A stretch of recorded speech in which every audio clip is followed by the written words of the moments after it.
What up, B Squad? It is your boy JB, and we are here today, you guys, with a brand new review for Life After Lockup, season 5, you guys, I believe, episode 18. And this episode is titled Deleted But Not Forgotten, you guys. Now, now, before we go ahead and get into this episode, you guys, if you guys are watching this video or any other on the channel, and you guys aren't subscribed yet, then I need you guys to do me a solid favor and stop checking me out on this date and having me pay for it at the end of it. You guys know the routine. You can do me that favor by liking the video, subscribing to the channel, turning on your post notifications, and sharing the video, you guys.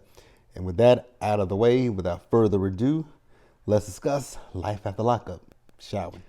All right, you guys. So this episode, for me personally, it didn't give a whole lot. So I don't feel like we're gonna be on here like too long, but we'll talk about it nonetheless. We'll start up with Justine and Michael. Now, Justine and Michael are still down in Rhode Island, right? And you guys know at this point, they haven't told the family that they are going to be moving to Las Vegas. So they're over to Michael's mom's house, and Justine's mom is there as well.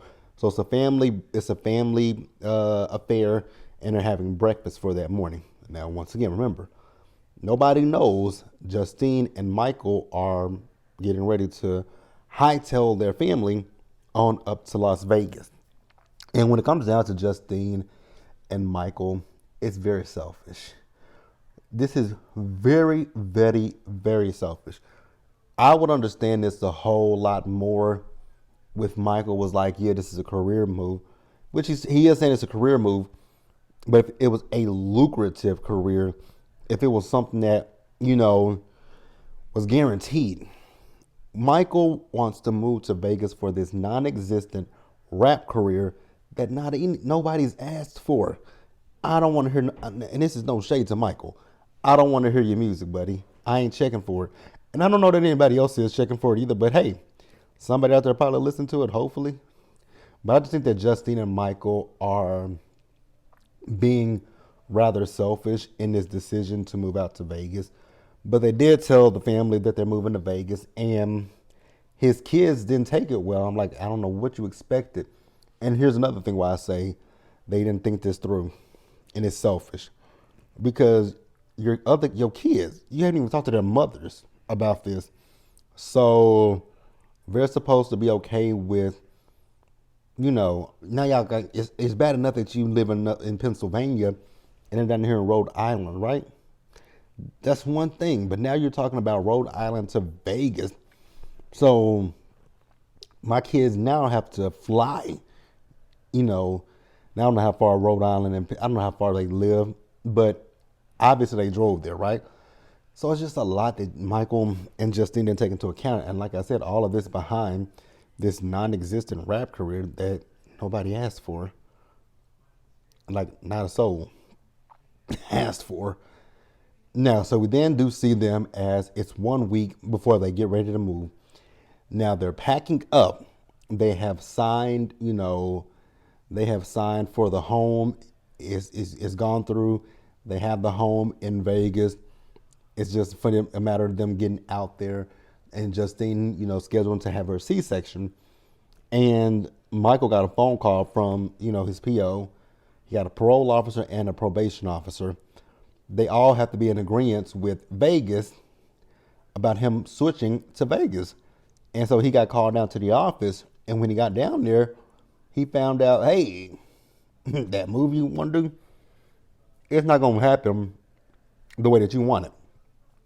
It's actually probably going to be a little bit delayed because there was a document that you had to sign and send back to us, and you didn't send that document back to us. So, yeah, you're going to have to wait. And so Justine called Michael, and Michael was on the phone with her and told her everything was good. I was like, why would you lie to her? I mean, you're going to eventually have to tell her when she's like, okay, babe, let's get ready to go. And you say, hey, babe, I can't really go because my probation, my parole, one of them two didn't transfer. And we're going to see it play out in next week's episode. Tell me you guys' thoughts and opinions in the comment section below, and we'll pause here and move forward. Next up, you guys, Melissa and Louie.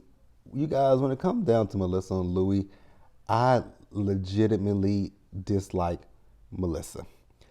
Then you add on her family. I don't like her family that much either. Louie. Louie was going for a job interview. You guys know Louie wants to work at a gym, right? Be a trainer. So he found a gym that is close by there where they live. And so he went and he talked to the guy.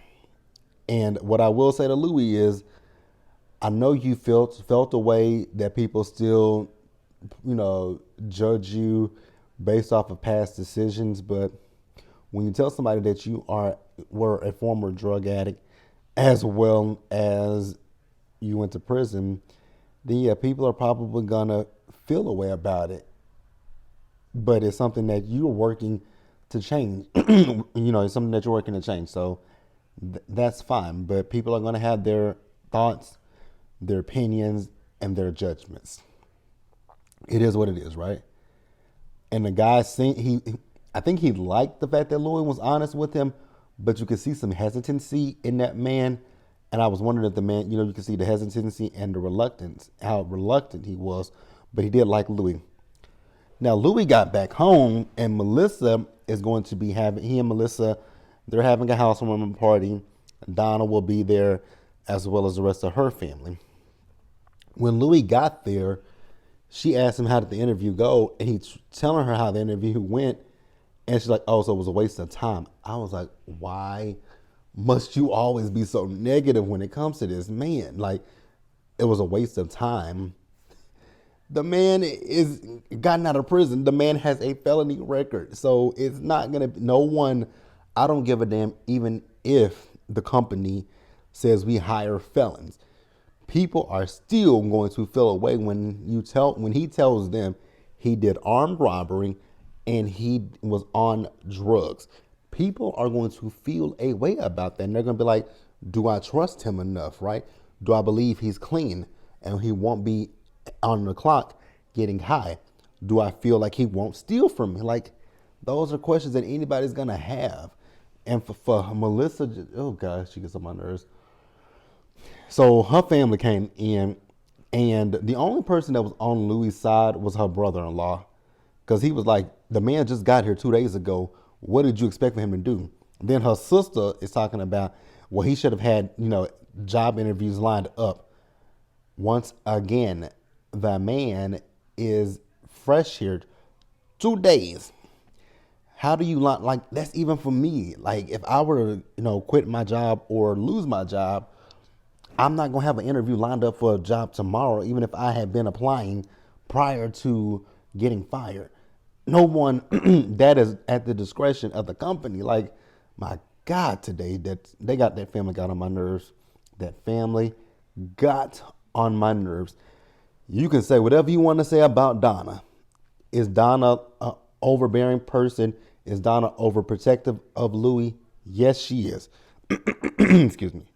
And in this particular scene, I was here for Donna defending Louis. I was here for it. But then we did see Donna and, Melissa's sister go and talk. And so this is the sister that, she was her child's father, did he OD? Whatever happened. You guys remember the story. Melissa had already told us about it. And,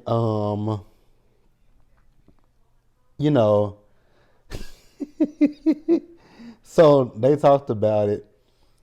And, the sister's talking about how she doesn't feel that she's worried if Melissa knows what she's getting herself into. And Donna says she has that same concern as well, because when she found out Louis was on drugs, she actually did not know. She didn't know until Louis had a seizure. I was like, wow. And then she was talking about the fact that when he was in prison, that was when he hit his rock bottom. And so he called her to come visit him, and he told her he was done, and he's been done since then. And I believe Louis is going to be on a straight and narrow. I really do. But when it comes to people like Melissa's family, it's just like y'all want to see the bad in this man. And at this point, he hasn't done anything wrong. I mean, Melissa just berates this man and beats down on this man, and I just don't like it. And it's always interesting when we get situations like this, right? Where we like the felon, but we can't stand the person who isn't a felon, right? Because for Melissa's just a no for me. An absolute no. I like Louie more than I do Melissa. I really do. Let's pause here and move forward. Next up, you guys, Lindsay and Blaine. You guys, I really don't want to talk about these two. I honestly don't. So I'm going to try to sum this up as quickly as I can so that way I don't have to talk about it. Because I feel like Lindsay and Blaine's storyline is, it just gives, it don't give authentic. It really don't give me 100% authentic. But I want you guys to tell me if you guys get where I'm coming from. Now, you guys know Miley Grace lives with Lindsay, and so Lindsay was talking to Miley Grace, who was doing her hair, and she was asking her, how was it living with me, as opposed to the, the grandmother, and she's like, it's about the same, and so Lindsay asked her, does she like living with her? She said, yeah, I do. So Lindsay then asked her, about her and Blaine, and she was like, Blaine is cool. It ain't nothing to really say there. He's cool. And then Lindsay told her, well, I asked him to marry me, and Miley Grace was like me. That's kind of weird. Now, I know in this day and age, women have gotten to the point where they ask a man to marry them. Now, hear me out. I'm not saying that hear me out. I'm not judging it by no means. That's not what I'm doing. I'm not judging it. What I am doing is I'm saying I'm not judging it, and I'm not saying I'm a traditionalist in a sense. What I'm saying is I had the same mindset that Miley Grace had, right?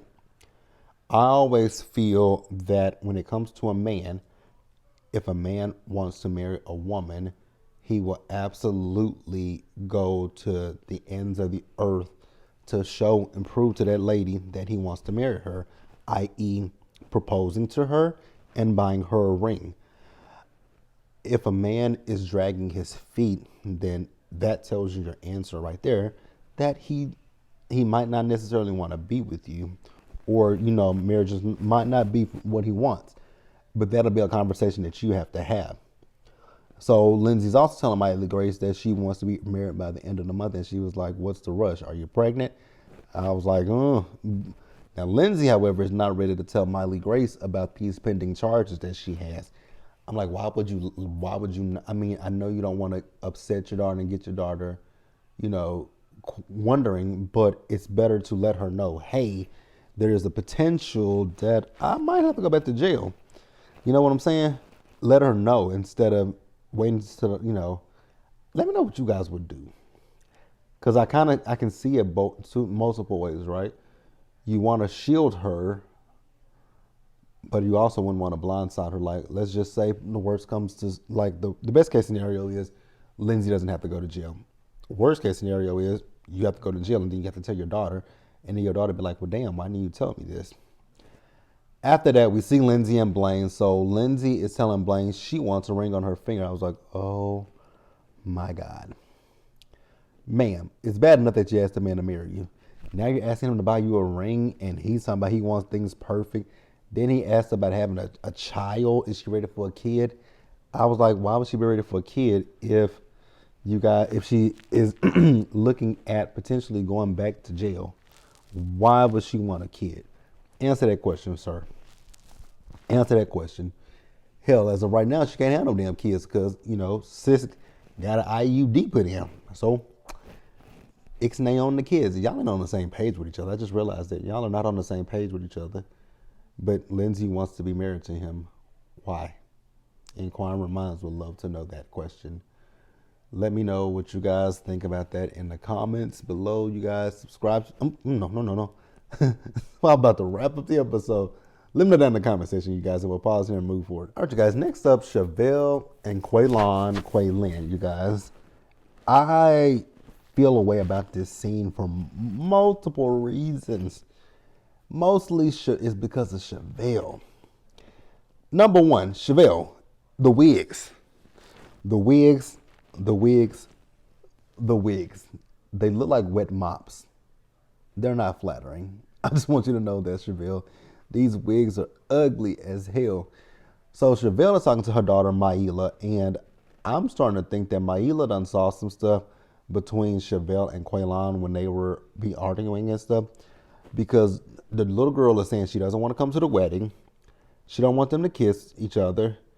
And you can also see that she is very much so attached to her mom because she's worried about, and this is something that I get her stance, but her stance is a lot different from what mine was as a kid because my mom was, an older person. My mom was older when, not that much older, but she was old. She was, getting up there in age by the time I was born. So by the time I was this little girl's age, I had questions. I would think things about that with my mom because it was just me and her. And, she's wondering, like, what happens if you are not here anymore, right? She's saying she doesn't want to go be with him. And she stopped calling Quaylon daddy. And I'm cool with that. But you could also tell that little girl is completely uncomfortable. I feel like Maila probably did it to appease her mom. I honestly feel like that. So we also see as Chevelle is talking to Quaylon, and she's having second thoughts about calling, Maila's dad so that he can potentially sign up his rights to Maila. And Chevelle said that she's not going to do that. And I was like, okay, I'm not upset with that. I'm not upset with that because, as you can see, your daughter doesn't feel comfortable with this because she says if something happens to you, she doesn't want to go with him. So the other place she would go would be with her grandparent, her grandmother, or her father, or whoever her guardian would be. But it's her father, and so she doesn't want to go with Quaylon. And instead of Chevelle telling him that, she's just been very adamant about not calling him. And I was like, Chevelle, but you should tell him, like, hey, I had a conversation with Maila. Maila does love you, but she's just not comfortable with some of the things that's going on right now. And so Quaylon says that he's gonna take it upon himself to call the dad up and have a conversation with him. And Chevelle was like, no, you're not gonna do that. And you don't even have his phone number. You don't know nothing about him. He's like, well, this is the perfect time for me to meet him. Quaylon, that is not the way to meet this man, to sit there and have a conversation with him about his daughter, not your child. I know you kept saying our child, and you kept saying, to Chevelle, I'm your husband and stuff like that, but that's not your daughter biologically. Yes, you are in her life, and I applaud that, but you're not her father. How do you go up to this man and tell him what to do with his own kid?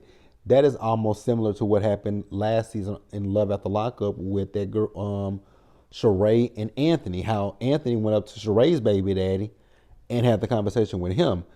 He was like, I don't understand how you can just, again, how do you go up to somebody and tell them about what they should do with their kid? You're overstepping boundaries. But hey, comment section, guys. Let me know what you think. And we'll pause here, move forward, and wrap up the episode, you guys. All right, you guys. So I think I got everybody right. We got Chevelle and Quaylon. I have not talked about these two yet. I've talked about Justine and Michael. We've talked about Melissa and Louie. We've talked about Lindsay and Blaine. So yeah, we got everybody in this episode except for Taylor and Chance, you guys. Now, when I say it's a lot of stuff about Taylor and Chance going on currently. So last week, I found out that Chance got arrested again. He stole a woman's car. He went to the gas station and put gas in the car, bought something to drink and some cigarettes. He had also been involved in a hit and run. I was like, well, damn, Chance, you just fucking up. So Taylor's asking Chance about Bobo. Is everything good? And Chance says, yes, everything is good. He told her that he borrowed the money from old boy. He's just going to work to pay that money off. So he apologizes to Taylor about Bobo. And, he just said that Bobo was upset that he didn't contact him. And that kind of did something in my brain. I was like, wait a minute. He's upset that you didn't contact him? You guys remember what I said last week when Chance and Bobo was outside of their place, and Bobo had him hemmed up in that corner with them skinny, them tight ass jeans on. It looked like they were about to kiss. I was like, because it's gonna come back up a little bit later. Now I'm like, oh, maybe we were on to, because I think everybody said it last week. I'm like, oh, maybe we all were on to something, right? So Chance took Taylor outside to show her a surprise. It was that raggedy ass limo. When I tell y'all that limo was raggedy as fuck, that limo was raggedy. And Taylor even called it. She's like, is it gonna break down? Did the tire just pop? Blow out? Hell, the tire probably blew out. That limo is old. So now he's talking about how much money you can make with a limo, and he wants to invest in it. I was like, here go Chance with them never-ending get-rich-quick schemes, and they never come out the way he wants them to, right? So after that, you guys, we see them, and they went on a date, and they sat in the back of the trunk of that limo. I was like, oh, okay, cool. Didn't care. But then, you guys, we got towards the end of the episode, and we see that the producers done pulled up to the house, right? Because Taylor had reached out to them because the night before, she kicked Chance out. So come in closer, because I'm finna tell y'all what happened. Come on in, right? Taylor says to us that Chance came home the night before, wanted to go through her phone. So he went through her phone, she went through his phone. And then she says that she saw a number that was not saved in his phone, but it had a question mark. I don't know if it was a question mark in the text messages. So she asked Chance about this, and Chance got got upset, and they got into it. And then when she said they got into it in front of the kids, and the way she said it, I think she said it, that wasn't the first time that's happened. I was like, girl, that is not a good sign that you are getting into it with this man in front of your kids. You should have been to put this loser out. Now, Chance was working. This fool said he is busy trying to build an empire. I said, sir, what kind of empire are you trying to build? An empire of trash? Because everything that you've done is a steaming pile of shit. Literally, everything you do is a literal pile of horse manure, cow shit, dog shit, just shit in general. Shit. Shit on top of shit. I was just like, okay, sir. Then he also goes one step forward and he says that Taylor, she creates fake accounts. I was like, fake accounts? Like, what kind of accounts is he talking about? I wonder if he was talking like, because you guys know, I will say I haven't done this in I haven't done this in a few years, but I know back in 2013 to at least up to 2016, I would say. Yeah, 2016 is when I stopped. No, 2017 too. Something like 2013 to 2017, I used to use, like text-free apps and all that kind of stuff. So I wonder if that's what he was talking about. Because I remember back in the day, I used to use text-free apps when I didn't want people to have my real phone number.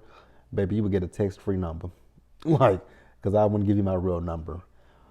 So I wonder if that's what he was talking about. Now, let Taylor tell us. So she asked Chance where was his phone at one point after she put his stuff out. He told us in the bathroom. She went in the bathroom. His phone was in the toilet. And the producer's like, why would his phone be in the toilet? Because he was hiding something. And so she found the phone, went to that number. Well, she actually left the phone sitting there, but she went to that, she talked that number that she saw. She texted the person. Now she tells us that this is a guy, not a woman. It's a man. And he's a town hoe that Chance is talking to. And so Chance called her up, and she said he came back and got some more of his stuff, but he took her laptop, and she said she felt like that was a way for him to try to get back to the house. So he's telling her that he done went through her laptop and found so much stuff, and she brought up his boyfriend. He said, I ain't got no boyfriend, honey. And then he told her, I hope you catch something. I was like, really, Chance? That's how we feel, the mother of your child? you help she catches something, why would that be the last thing you say? Let me know what you guys thought about this episode down in the comment section below. Subscribe to the channel, you guys. Turn on your post notifications and share the video, you guys. And until the next time, stay safe. Take care of yourselves, you guys. Wash your hands, be blessed, and I will see you guys in the next one. Bye, guys.